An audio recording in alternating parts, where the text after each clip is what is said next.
구독자 여러분 안녕하세요. 블랙입니다. 오늘은 과도한 약달러는 한국 주식에 독이 될까?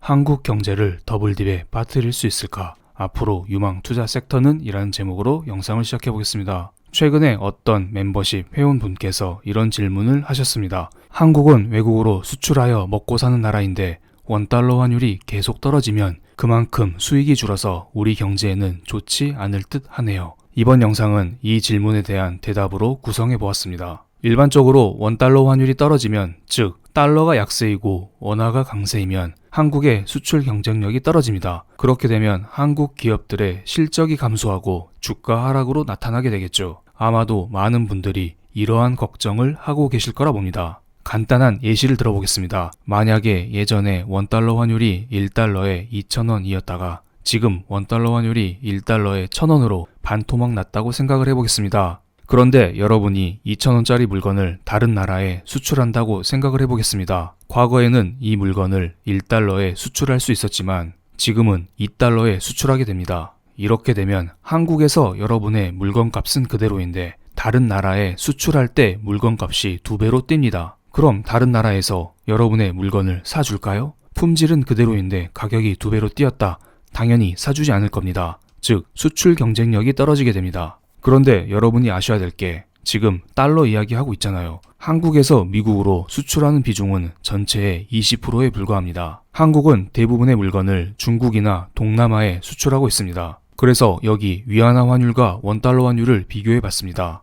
회색 그래프가 위안화 환율이고 파란색이 원달러 환율입니다. 최근에 원달러 환율이 떨어지는 동안에 위안화 환율도 같이 떨어졌습니다. 즉 원화와 위안화의 강세가 동시에 나타난 것이죠. 그럼 여기에서 달러를 배제하고 원화와 위안화 이 두 개를 비교해 보겠습니다. 원 위안 환율을 비교해 봤습니다. 그런데 최근에 위안화에 비해서 원화가 좀 더 강세인 것을 알 수 있네요. 그런데 여기 잠깐 보시죠. 이 그래프는 2016년도부터 현재까지의 원 위안 환율 차트인데요. 최근에는 원화가 상대적으로 강세를 보이고 있지만 이 둘의 관계는 늘 박스권을 그리고 있습니다. 그래서 이렇게 정리를 드릴 수가 있겠습니다. 최근 원화가 과도하게 강세인 것은 맞다. 하지만 여전히 위안화와 비교해서는 박스권 내에서 안정적으로 움직이고 있다. 이렇게 정리 드릴 수가 있겠습니다. 환율과 관련해서 아주 좋은 보고서를 하나 찾았습니다. KB증권에서 나온 보고서인데 지금은 환율의 골디락스, 수출을 훼손하지 않으면서도 자금 유입에는 긍정적인 시기. 여기에서 골디락스는 뜨겁지도 않고 차갑지도 않은 상태인데요. 즉 아주 적정한 온도로서 주식 상승하기에 좋은 시기라는 것입니다. 해당 레포트에서는 원화 강세 시기를 두 가지로 분류하고 있습니다. 첫 번째, 지금 상태인데요. 원달러 환율의 하락률이 실제 환율의 상승률보다 더 큰 시기라고 합니다. 이때에는 환율의 골디락스 구간으로서 수출에 부정적 영향은 미치지 않으면서 주식시장도 긍정적이었다고 합니다. 그런데 여기 여러분 처음 보는 단어가 등장하죠. 실질 실효 환율. 이게 뭘까요? 네이버 백과사전에서 한번 찾아봤습니다. 실질 실효 환율 Real Effective Exchange Rate. 발음 어떤가요? 제가 요즘 연습을 꾸준히 하고 있습니다. 한 나라의 화폐가 상대국 화폐에 비해 실질적으로 어느 정도의 구매력을 갖고 있는지를 나타내는 환율을 말합니다. 그러니까 지금 원달러 환율은 한국과 미국, 딱 달러, 원화 이 두 개만 생각하고 있잖아요. 그런데 달러와 원화 이 두 개만 생각하는 게 아니라 한국의 주요 교역 상대국 통화 이 모두를 종합적으로 생각하고 구매력, 물가 이러한 것들을 다 고려해서 정해진 게 바로 실질 실효 환율입니다. 이 지수가 100 이상이면 기준 시점 대비 한국 원화의 상대적인 강세, 100 이하면 한국 원화의 상대적인 약세를 나타낸 것입니다. 지금은 원화가 강세인 구간이기 때문에 당연히 100 이상을 넘어가겠죠. 즉 지금은 실질 실효 환율 상승 구간입니다. 그래서 방금 보고서를 다시 한번 살펴보겠습니다. 네모친 부분을 살펴볼게요. 지금은 원화 강세 구간으로서 실질 실효 환율의 상승 구간이기도 하죠. 그런데 1번을 잘 보면 이렇게 말하고 있어요. 한국의 원화가 미국의 달러 대비 약세인 폭, 즉 원달러 환율의 하락률이 한국의 교역 대상국, 즉 중국의 위안화 대비 원화의 상승률보다 더 큰 구간에서는 한국의 경제가 좋다고 이렇게 말하고 있습니다. 그에 비해 반대로 한국의 원화가 더욱더 강세가 되어서 2번 항목, 즉 한국의 원화가 위안화보다 더 강세가 되면은 주식시장은 좋아할 환경이 아니라고 이렇게 말하고 있습니다. 그래서 과거 1990년부터 현재까지 실질 실효 환율과 원달러 환율을 비교해 봤습니다. 여기 빨간색 표시된 부분이 원달러 환율의 하락률이 실질 실효 환율의 상승률보다 더 큰 구간이고, 노란색 표시된 부분이 실질 실효 환율의 상승률이 원달러 환율의 하락률보다 더 큰 구간입니다. 먼저 오른쪽에 빨간색 표시된 부분을 보겠습니다. 위쪽이 한국의 수출 증가율, 아래쪽이 한국의 코스피 지수를 나타낸 것입니다. 빨간색 음영 부분, 즉 환율의 골디락스 구간에서는 한국의 수출은 대체적으로 상승하는 모습을 보여줬습니다. 이에 따라 주가 역시 함께 상승하는 모습을 보여줬죠. 여기 빨간색 꺾은 선 그래프 보이시나요? 이 구간이 바로 2020년 5월부터 현재까지의 모습입니다. KB 레포트에서는 이렇게 빨간색 부분처럼 앞으로 상승할 것이다, 이렇게 전망을 하고 있습니다. 별다른 이변이 없는 한 지난 빨간색 음영침 부분처럼 비슷하게 움직일 가능성이 클 거라 봅니다.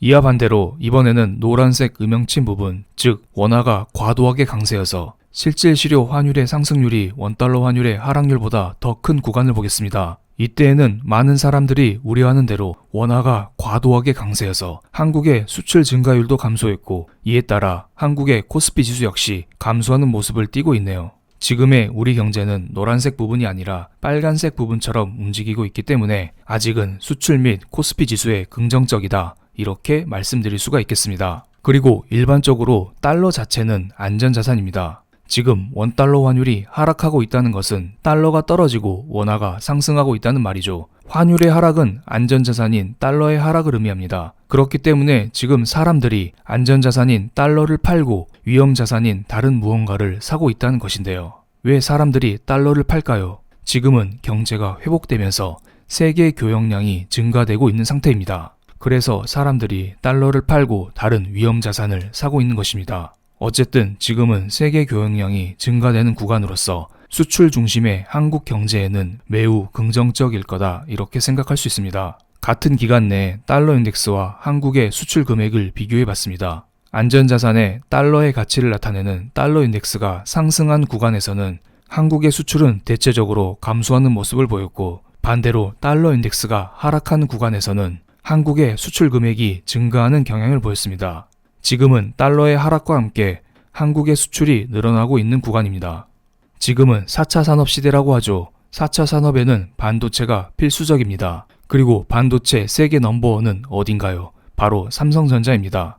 이러한 삼성전자를 한국은 보유하고 있습니다. 그렇기 때문에 삼성전자를 중심으로 한 한국의 수출 경쟁력은 많은 사람들이 생각하는 것보다 엄청 크다고 생각할 수 있겠네요. 그리고 또한 지금 세계적으로 기존의 내연기관차를 버리고 친환경차로 넘어가고 있는 추세입니다. 특히 양대 선진국인 유럽, 미국은 친환경차 개발에 더욱더 박차를 가하고 있습니다. 한국에서는 현대기아차가 친환경차 개발에 적극적으로 가담을 하고 있고요. 그리고 전기차에 들어가는 2차 전지 역시 한국이 넘버원입니다. 이러한 넘버원 회사, 넘버원 업종을 가장 많이 보유한 대한민국. 그렇기 때문에 앞으로 한국의 수출은 더욱더 늘어날 가능성이 클 거라 보고 있습니다. 그럼 앞선 보고서를 다시 한번 살펴보겠습니다. 지금은 원화 강세가 나타나고 있지만 아직 위안화보다는 상대적으로 강세가 조금 적다, 이렇게 말씀드릴 수가 있습니다. 즉 환율의 골디락스 구간입니다. 하지만 만약에 앞으로 원화가 위안화보다 더욱더 과도한 강세가 나타나서 이번 구간으로 넘어가게 된다면 한국의 주식시장은 약간 걱정할 필요가 있겠네요. 그래서 좀 전에 보여드렸던 원-위안 환율에서 만약에 원화 강세가 추가로 나타나서 원-위안 환율의 바닥 지지선을 깨고 쭉 내려가게 되면 그때는 우리가 조금 경계할 필요는 있겠네요.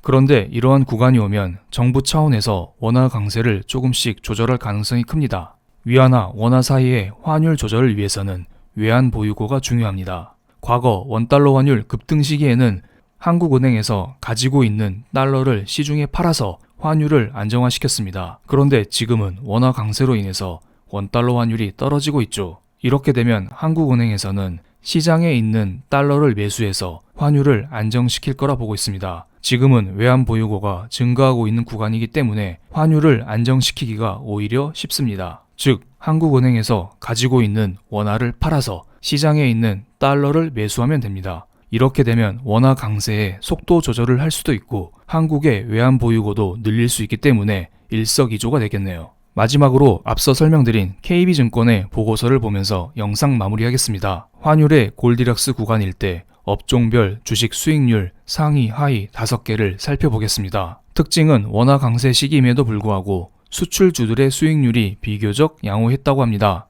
첫 번째 골디락스 구간 2009년도에는 자동차, IT, 하드웨어가 괜찮았고 두 번째 골디락스 구간에는 자동차, 에너지의 주가가 좋았습니다. 그리고 세 번째 골디락스 구간에서는 반도체, IT, 가전의 주가가 좋았네요. 구독자 여러분들, 과거 데이터를 잘 참고 삼아서 우리 성공 투자하시기 바랍니다. 그럼 오늘 영상 여기서 마치겠습니다. 감사합니다.